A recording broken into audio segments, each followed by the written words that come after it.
مصادر مقربة تؤكد أن يستروب المدير الفني للنادي الأهلي منح الأهلي الضوء الأخضر في التعاقد مع المهاجم الكونغولي أفيمو كوبولولو، المهاجم الكونغولي الذي يلعب في الدوري البولندي حاليا، وأنه من المتوقع أن يواجه الأهلي بعض الصعوبات في ضم اللاعب بسبب اهتمام أكثر من نادي لضم اللاعب. نادي برشلونة الأسباني أرسل عرض رسمي للنادي الأهلي لضم حمزة عبد الكريم للفريق الثاني ببرشلونة، وذلك على سبيل الإعارة بنية الشراء النهائي، والأهلي يناقش العرض لتحقيق أقصى استفادة للنادي من اللاعب. يستروب المدير الفني للنادي الأهلي وجهازه المعاون يغادرون إلى الدنمارك في أجازة قصيرة لمدة 5 أيام، ومن المتوقع أن يعود المدرب يوم الخميس القادم استعدادا لاستئناف التدريبات لخوض مباراة إنبي في كأس الرابطة، بعدما غادر بعض لاعبي النادي الأهلي إلى المنتخب الأول والبعض الآخر إلى المنتخب الثاني المشارك في كأس العرب. ويلعب الأهلي البطولة ببعض اللاعبين الغير منضمين للمنتخبات أمثال أحمد رمضان بيكهام ومصطفى العش وعمر كمال وأشرف داري وجراديشار وطاهر محمد طاهر وحسين الشحات وبعض اللاعبين الشباب. الجهاز الفني للنادي الأهلي قرر منح لاعبي الأهلي راحة لمدة 5 أيام، وذلك عقب عودة الفريق من المغرب أمس. ياسين مرعي مدافع الأهلي تعرض لإصابة عبارة عن كدمة في مشط القدم خلال أحداث المباراة. الأهلي يبدأ أعمال الصيانة بملعب التتش وينقل تدريباته إلى مدينة نصر. مشاركة عمر مرموش مانشستر سيتي يفوز على ليدز يونايتد في الدوري الإنجليزي بنتيجة 3-2. مضمون تقرير الحكم أحمد الشلماني ذكر أن المباراة انتهت بشكل طبيعي بالتعادل الإيجابي بين الجيش الملكي والأهلي بنتيجة 1-1. ذكر أن المباراة شهدت رمي زجاجات بلاستيكية وكرات إضافية إلى أرضية الملعب في الجزء الأخير من المباراة، ولم يذكر في تقريره رمي آلة حادة اللي هي السكينة. تريزيجيه هو صاحب أفضل تقييم في 3 مباريات من آخر 4 مباريات للنادي الأهلي. تريزيجيه هو هداف الأهلي في الدوري المصري ب4 أهداف، وهداف الأهلي في دوري الأبطال ب3 أهداف.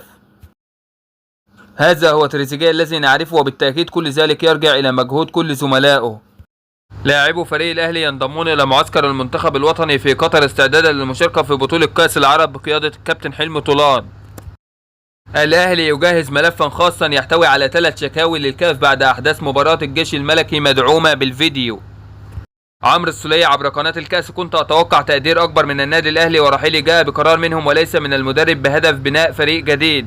كنت أتمنى تكريما لي في كأس العالم للأندية، لكن للأسف لم يتواصل معي أحد لشكر ما قدمته قبل رحيلي. أشرف بن شرقي لاعب الأهلي يعاني من آلام أسفل عضلة الفخذ، ومحمد شريف تعرض لكدمة في عظمة الحوض في الجزء الجانبي والأمور جيدة بالنسبة له، ومحمود تريزيجيه تعرض لإصابة في الرأس بآلة حادة والحالة جيدة، والجهاز الطبي يتعامل بشكل سريع معه داخل الملعب. الثلاثي أشرف بن شرقي وأشرف داري ومحمد علي بن رمضان حصلوا على إذن من الجهاز الفني للنادي الأهلي للبقاء في المغرب. شركة تذكرتي تعمل على إلغاء الطباعة والحجز إلكترونيا فقط، وعليه سيتم تخفيض أسعار التذاكر. الدكتور أحمد جاب الله طبيب الأهلي يؤكد أن إصابة محمد شريف بسيطة ولن تعيق تواجده مع المنتخب الوطني في كأس العرب.